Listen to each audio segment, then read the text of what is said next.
Hi guys, you are listening to the Cattle Strength podcast. If you enjoy this show, don't forget to give it a share. Episode 20, we have got the one and only Sonny Webster. Thanks for coming on, Sonny. Thanks for having me. Hey, Sonny, you okay? Yes, very well, thank you. Good. How was the drive? Brilliant. 3 hours, I didn't do much of it. I slept away.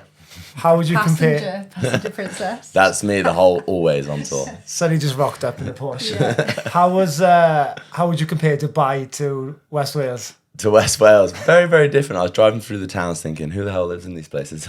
We do. You guys. No, thanks for coming on. We like to start every podcast. Actually, we go through the sponsor. We got a sponsor today. First sponsor of the podcast, Yeah. Kate. Episode 20. We want to say a massive thank you for the sponsorship to West Coast Jiu-Jitsu from Aberystwyth. So they run jiu-jitsu classes at a top tier level from Aber to all ages. It's something that I would encourage anyone who wants to start a sport at a young age. Jiu-jitsu is the fastest growing sport in the world. So if you want to get started with jiu-jitsu, West Coast BJJ is the place to go. Thanks, guys. Thanks. Question of the day then, I think. I've got one. Have you got one? You're going to take over question of the day today. So I've noticed your hat.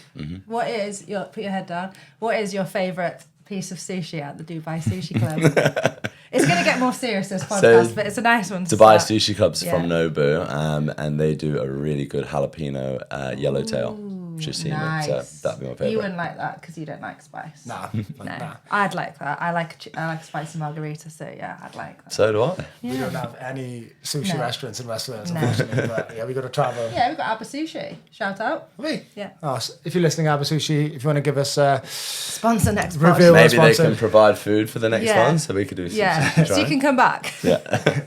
right, Sonny, we've only got you for a short amount of time today on the podcast because you're doing a workshop with us. And we decided we were only going to talk about one subject because there's obviously a huge amount we can cover with you from your weightlifting background, etc. But I'm really interested in like how you've managed to grow such a successful business over the years with all your online training platforms and obviously doing seminars all around the world, things like that. So if it's okay with you, I'd love to just get some nuggets off you. Let's get into it. Thank you, I appreciate it. So I'm going to be really quick with the questions there. Okay. So obviously you had a full extensive career as a full-time athlete and you smashed it, obviously one of the incredible weightlifter worldwide. How did you manage to transition from being a full-time athlete, to starting a business online? Like, how did that look for you? Yeah, well, I think it kind of it was a natural progression from being a competitive athlete to kind of want to move into the business realm and create a life from something that I love doing. It all really started with having to run the seminars initially to actually fund being able to be an athlete. As a lot of people know, weightlifting is a very poorly funded sport in the UK. And that was my way of actually being able to provide a livelihood so I could keep focusing on my training. I was very fortunate the early days I got into social media and started posting very regularly from a young age, which helped me build my audience. And of course, off the back of building that audience, that's what led to me then to be able to travel. And I think I've done 158 seminars worldwide now. So yeah, that was the in-person to start with. And then off the back of that was 5 different businesses that have rolled on, but all within the weightlifting realm. So, yeah, how old are you now? Sorry, Sonny. 31, I was in March. Oh my God, he's a baby. I know, it's faster than that. We're like old grandmas compared to you. Katie's Jesus. 45 next year. Yeah, Botox works. No, Mine's I'm ran not. out. We're mid-30s. We're not that old yet. So of your 5 businesses, obviously you got the lift TLT, Mobility Manual, and Big Friday Supplies. What's the other 2? So yeah, Big Friday Supply is my 3rd one, and then we've just set up a new private members club in Dubai called the Club DXB. I've been following that. Yeah, which has been really cool. That's a new Yeah. venture of mine, completely different from an events looks side cool, of things. yeah. Big Friday Supply is actually transitioning into Send It, so we're relaunching that in 2 months' time, which has been what's been taking up a lot of my time over the last few months. And then Jeff and I also have an SEO company called Leadstream. What's that? SEO, search engine So optimization. you've got a company. Do you want to give us some cash? Have you? That's class. Yeah. Out of all those companies, which one are you most proud of? Probably the Mobility Manual, I think. That was Yeah. definitely something that I created that was needed, you know, for On that. Yeah, Just and, not long standing. someone that's coming tonight's on that, and when he heard you were coming, he like started panic following him. He's been paying for it for like years. Yes. Yeah, Years. perfect. We like those sorts of Jan. members. And yeah, when he heard you coming, he was like, Christ, I got to get on the old mobility. We're all Yeah. doing those funky stretches now. Yeah. Yeah, well, I think, you know, like, especially off the back of delivering the seminars, like, I travel around the world. It's the main thing that everyone struggles with. It's very rare that I meet people that are limited by their strength. They never get to utilize their strength because they don't have the range of motion, which in turn means that they're not technically proficient, which results in them struggling at weightlifting. So the mobility manual really unlocked that for a lot of people and makes the sport more accessible, which is ultimately what I'm here to do. Yeah, definitely. That's cool. I've Oz, who coaches with us, he was talking, he did a Dimitri Klokov seminar like years ago, and he's all like strength. And he's really excited to see you because you're very much focused on mobility and how to improve performance with weightlifting. Yeah, I think at the end of the day, yes, strength does play a part in Olympic weightlifting, but more so the better you get at Olympic weightlifting. Once you've got a great foundation of technique, yes, you need to build strength like after that. But for the vast majority of people that are actually performing Olympic weightlifting movements now, coming into the sport through CrossFit or even through functional fitness and finding weightlifting, their goal isn't to go and stand on an Olympic platform. It's actually just to be able to perform exercises in class efficiently, stay injury free, and get strong for a full range of motion. So the sport is actually used as a vehicle then to allow them to do that. Yeah. So obviously going from one business to 2 to 3 to 4 to 5, that alone is really, really impressive. Like I try and juggle Thank two you. and I find Yeah, it. well done, Sonny. What's your That's secret insane. to scaling one business or just scaling in general? Like where Scaling is a hard thing, extremely hard thing. And I think the most important thing when you think about wanting to scale anything is you've got to have really good processes and systems in place. Like that's the most important thing. If you don't have those foundations of good processes and routines, then if you try and grow something, things start to break. And I've done it many times myself. Had lots of breaks, lots of things fall apart, and that's where the refinement is super important. But I think one thing that, you know, when a lot of people look from the outside in at the business, they'll go, wow, you've got everything together, it looks everything's running smoothly and whatnot. But behind closed doors for a lot of businesses, even big ones, a lot of the time you're throwing stuff at the wall and hoping it sticks, and you're constantly Like a duck evolving. underwater. Yeah, you're constantly evolving and adapting and trying to develop new ideas and new different ways to do things, different angles to sell something on. So it's a constantly developing market. But would you say you've failed a lot over the years to get to the success that you're hitting now? 100%, so many times, and still things that, you know, I have in my businesses that I'm not happy with. It could work better, but you know, Rome wasn't built in a day, and that's the way you have to look at it. And if you keep chipping away week on week in areas that you're looking to develop, and importantly as well, bring in experts and key people into your team, which helps you develop and grow. You know, Matty's one of my latest members to join. Shout out to Matt. To join my team, another person added to my creative team, because again, we want to elevate and improve the content that we're doing. So again, you have to bring in experts like Matt to help you display your knowledge and your skill sets even better, you know. Yeah, and you can't do everything single-handedly. Like you've got to accept help, you know. What's your secret to getting the right people around you then? The right people about it. A lot of it's trial and error a lot of the time, to be honest. But I'm really big on, especially with being a small business, even all my businesses I would say are small. We're like 14 members of staff. It's important everyone, there's good gelling and bonding within the people that you work with. At the end of the day, like I do this because I love my sport and I love the lifestyle that it brings to me. It's important to also work with people that you can have a lot of fun with, gel with, bounce off ideas with, and get creative. You know, a lot of that is what this is about, and that's where good ideas come up and good things start to happen. Have you always been this entrepreneurial? Yes, I have been right from a very young age. What was the first business you started? First business that I started. Tried to start was actually buying and selling golf clubs when I was very I was young. going to say, were you selling sweets? You know, all I kids did, yeah. always start selling sweets. I had a don't tuck they? shop at school. My brother as well. was a tuck shop seller. Yeah. No, I was buying golf clubs on eBay that were poorly marketed, and then that I was picking up for a cheap price because they weren't marketed very well. And then my dad had a little camera, so I'd take them home, photo them really well, rewrite the descriptions, and put them back up and sell them more. So That's that class. funded my first set of golf clubs. Really? Cool, Oh, that is. yeah, I like that. Obviously, to get to where you are now, have you had any mentors on the way or anything like that that's helped you? And if you have, what's like the main piece of advice that you've had from a mentor? Well, one of the biggest mentors is Jeff, who's obviously here with me. He's my business partner, the CEO. Shout out to Jeff. CEO of all of the companies that we have. So his knowledge and expertise, especially from a finance side of things, is incredible. So to have him with me along the journey and help build everything that I've built has been incredible. So how did you meet Jeff then? So it's a funny story when I met Jeff. I was living in Bristol, was again staying up there and trying to fund my career and being able to do the weightlifting in Bristol and try and qualify for 2012. I'd sent about 1,000 letters to try and get sponsorship, and no one wants to sponsor a weightlifter. And We'll sponsor you. in St. Paul's was where my gym was, and I basically where the gym was like an old disused church. It was really run down, really rough area in St. Paul's. And I walked into the car park one day and there's this brand new white Porsche 911 Turbo S parked in the car park. And I was like, oh my God, I was into my cars. I was like, what is that?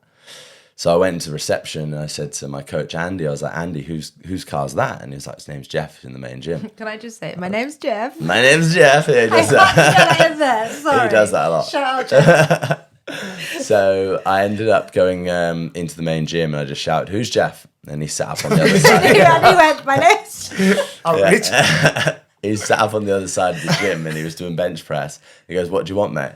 And I was like, fancy sponsoring me? And everyone sort of stopped to watch the conversation go back and forth, see like what's going on here. And he goes, well, how much is it going to cost? And at the time I was living off £200 a month, really struggling, obviously, at that amount. And I needed to stay in Bristol for a couple more months to try and qualify for the Olympics. So I was like, 2 months, £200 a month, that's £400. I'll ask him for 500 and I'll get some new trainers. And he turned around to me and goes, what, a month? And my jaw like hit the floor, bearing in mind that's like double off what I was living off. And I was like, yeah, okay then. And he just went sound and he led back down and carried on benching. And sure enough, an hour later he came out and he, again, sent me the money. And from there he continued to sponsor me. That's fucking class. He must have liked you. Yeah, well, Jeff used to race BMX when he was younger at a really high level and wanted to go to America to turn pro, but his family didn't have enough money to send him. Then he went on to set up a telecoms company and was very successful in that. So he saw me in a similar situation, young kid, had a dream, and he could help. So, cool. I He love stories like that. I'm waiting for someone to do that. And now he No, travels. that's class. That's insane. Yeah. well, we're the closest of friends. He's with me on everything that we do, you know. And obviously he's a big part of everything from lifting zone to mobility manual and everything. He's traveling the world with you now. Yeah. That's class. So what's the best piece of advice you've had off Jeff? Oh, best bit. There's too many, to be honest, but I'm actually going to tell you a piece of advice that I got from a mentor of mine as well called Phil Graham. I spent some time working with him. And one thing that's always stuck with me, and it sounds super simple, I think like people are waiting for like the golden nugget. But for me and what I was doing, Phil turned around to me and said, Sonny, do you want to be rich or do you want to be famous? And I'll explain that in a little bit more detail. With everything that I was doing on a social media standpoint, I can do a circus trick with a barbell and get 100,000 views like that. But that doesn't generate revenue or traffic or business. It's just clickbait. But he was like, if you want to really harness the value of your audience, you need to be creating content that, yes, isn't going to get as many likes or many views, but it's going to educate people that are going to bring them into your funnel. So I think that's really important when anyone's creating anything from a business, thinking about what is the outcome that you're looking to gain from what you're doing. So That's good advice. Yeah. there you go. Thank you. What do you think that anyone can make it in business, or do you think it has to be a certain personality type? I think the most important thing when it comes to deciding, I do believe anyone can make money from absolutely anything if they're passionate about it. The passion is got to be the leading point with everything that you're doing. And then off the back of that, you have to be consistent. That's the thing that people look for in any business to build trust with people that want to buy from you. You have to be consistent in every aspect of what you do. So I'd say if you stick to those two things, have passion and be consistent with what you're doing and be open to learn, make mistakes and fail, you'll go on and do great things. Class. Do you think it's because you weren't passionate about golf clubs at an early age? That's probably why that business didn't do it. Well, at the end of the day, I wanted to sell the golf clubs because I had a goal of wanting to get a better set set. myself, you know, and that's part of it as well, you know, having clear goals and outcomes that you're looking to achieve with what you're doing, you know. That's cool. Thanks, Sonny. What? Sorry, I'm bringing the questions as quick as I can. Yeah, you're far away. What would you say is the best financial decision that you've ever done? Oh, best financial and decision. then we'll go to the worst. The worst is easy. It's normally cars and watches. The best financial decision has probably been investing in staff and in people, you know. That's the best way that you can spend money to be able to grow a business. Buying a property, I still think when I first bought my first property, I was like, I didn't feel any different or any more financially secure for owning a property, but I know it's something that in the future I'll look back on and I'm glad I did that. Yeah. Are they in the UK? Yes, yeah. So I'd like to invest more into property and just diversify my investments. But ultimately, I invest back into my business, grow my team, and again, I live a really cool life as well. So I invest in my own enjoyment and experiences as well. Yeah, I can see. Obviously, I followed you for years from an early age, and I can see that your work-life balance is very good. Well, it looks very good on social media anyway. The way you travel the world and you're always out doing things with your friends and things like that while having very successful business. And what do you think the secret to that is? Again, it's like strategizing your diary, your time to actually have balance in there. There's things non-negotiables in my life, in my weeks that I want to do. So, for example, training. I like to train twice a day, so I know at least 2-3 hours of my day is taken up by training. It's a non-negotiable for me. Get a lot better now with my actual sleep patterns and prioritizing that, making sure that I'm going to bed at a decent time and waking up at a consistent time, because I know how important that is for me to operate at a high level that I do. I like to play golf once a week. I like to, again, dedicate some time during the week where I'm going to socialize with my friends, my people that I'm close to as well. And then in and around that, set my blocks for my work.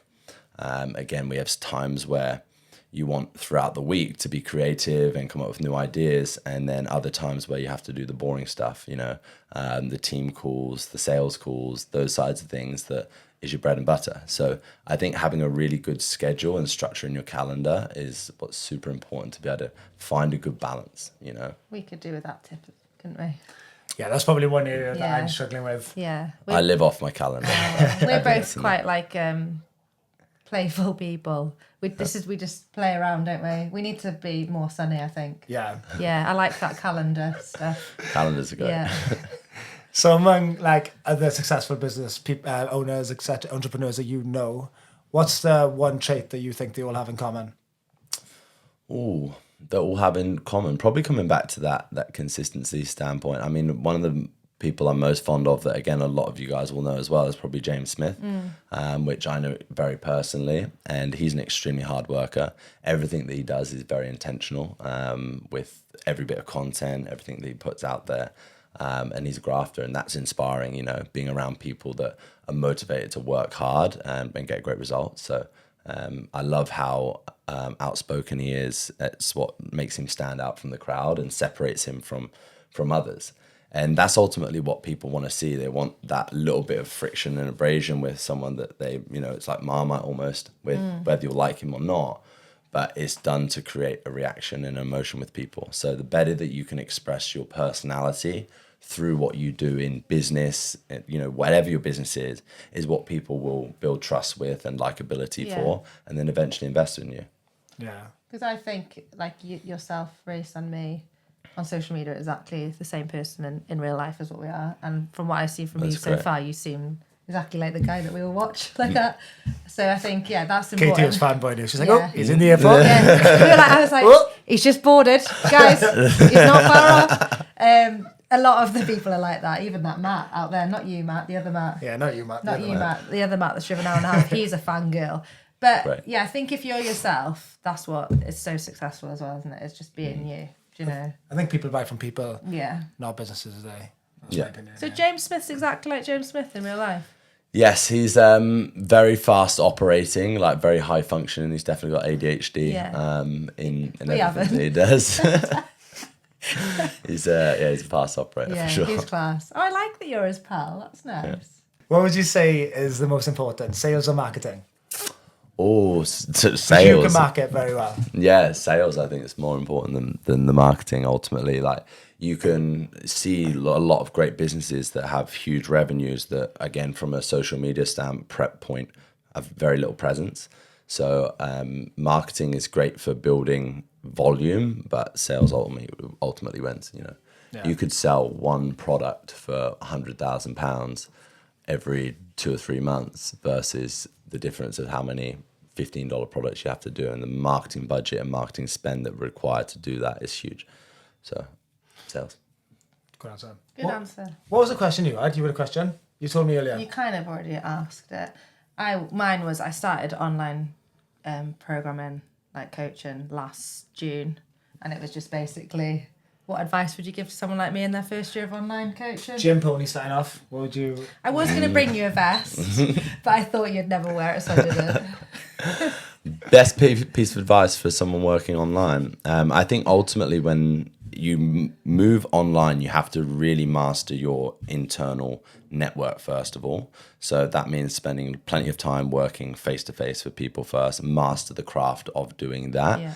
And then you have to look just within your local circle, because you think like what a lot of people do when they go online is they go, right, I need to find clients in Dubai, in Australia, in England, and it becomes so much more challenging. Whereas you think you were to go and get 1% of the people that live in this town, you'd be a rich woman, you know? So I think that that's what's most important. Look close within your network, first of all, and don't overcomplicate it. You know, one thing a lot of people do is they overpromise and underdeliver.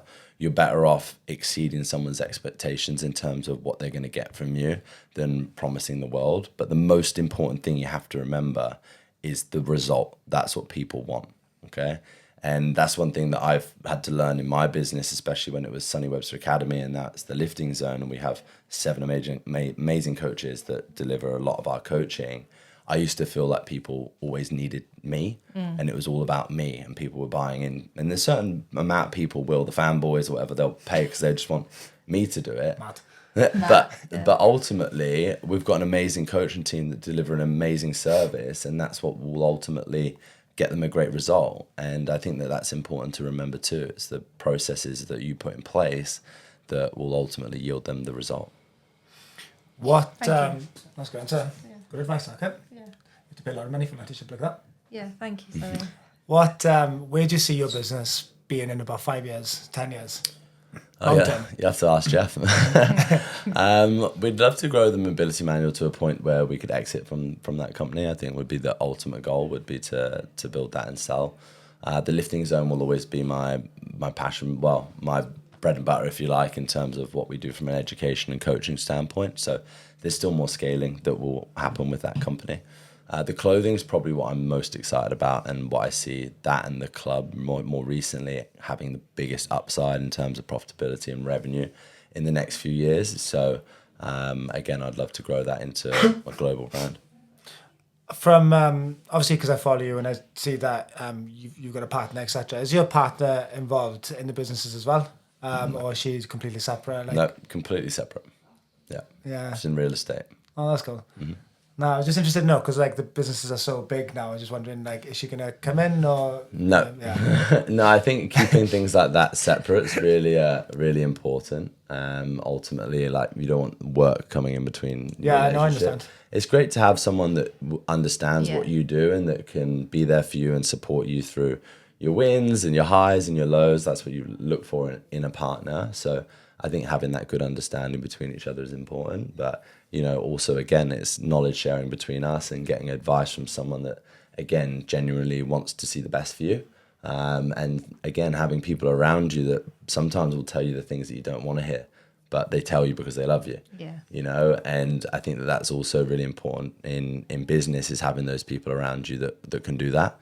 And there's been multiple times that, you know, as much as Jeff does so much for me, in a positive light, there's sometimes where he has to go, look, no, you can't do that, or this is what you really need to be doing, or this is where you need to focus your attention. There's not time for a holiday here because we've got too much on. And that's what you need in business too. Thanks, Sonny. No, that's a good answer.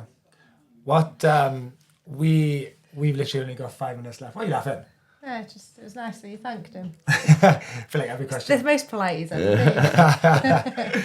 been. We've literally only got 5 minutes left, but once again, I really appreciate you coming on.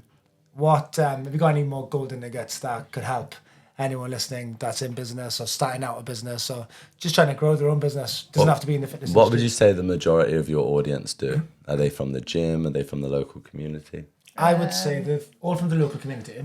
Mm-hmm. Yeah, I would say Probably not so much after this podcast. predominantly gym people. I would say predominantly. There's a lot of self-employed Yeah. business owners.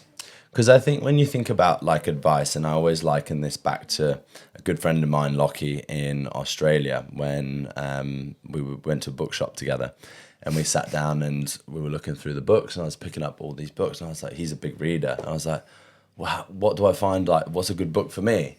And he said, you buy the book or you read the thing about the thing that you want to learn the most about in that given moment, rather than just going into, oh, I want a book on business. Like, what part of business? Do you want to get great at sales? Find a book specifically on sales. If you want to build a community, find and learn something specifically around building a community. And I think that that's super important when you're looking to grow and develop in business or in life. If you need help in a particular area, go and study that particular thing and you'll get what you need from the book. Because sometimes you can reach into a course, and people invest in courses all the time, and it can be about things that right now aren't really relevant to the issues that you have or where you're at in your business. So I think that that's something that's really important, whether you're a small business owner or if you're someone who goes to the gym and wants to get better at their training. You know, it's understanding, okay, where are my limitations? What are the things that are holding me back? Where do I need to focus my attention? And you go and learn, and it makes it easier to develop that way. It's a good nugget. Yeah. You're like a wise old fella. I've lived a lot of life at 31.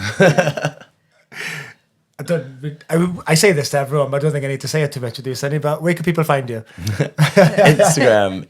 You're on Instagram? I'm on Instagram, yeah. At Sonny Webster GB. I'm spending a lot more time on YouTube now as well. A lot more of my higher value content is on YouTube. Enjoyed the video we did with Dozer. You know, it's good. Yeah, well, a lot of this is the thing. There's so much great free resources out there that people can absorb, not only from me, but from anyone in the world. Like, you go on YouTube, it's literally a goldmine if you can actually put into practice the stuff that you're studying and learning from there.